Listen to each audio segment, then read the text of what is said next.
Hi, I'm Laurel Randolph, and I'm the author of the Instant Pot No-Pressure Cookbook. I've been a food writer for over 10 years. I've been writing about all sorts of things related to food, but also a recipe developer. And I wrote my first Instant Pot cookbook.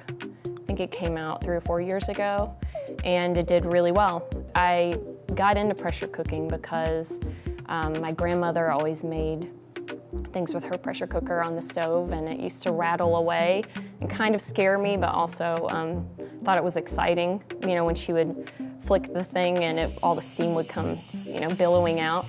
And so when I started collecting kitchen gadgets, I collected, you know, a pressure cooker and tried out different electric pressure cookers and really kind of fell in love with the sciencey way of cooking. And even though it is very scientific, it still allows for a lot of creativity, and so developing recipes for it's like a fun challenge. My first book is the Instant Pot Electric Pressure Cooker Cookbook.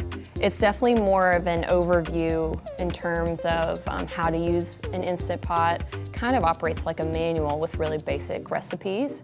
I think that's why it did so well, is when people got their cooker, they needed some basic recipes to try out in this like newfangled gadget they have in their home.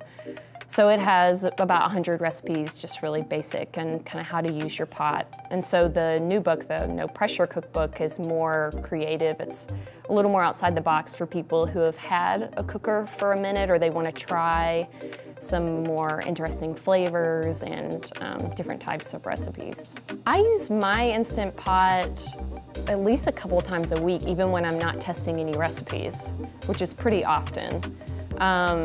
But I always cook beans in there, I always cook stock or broth in there, and I always cook whole grains in there, besides full recipes, which I make soups and stuff.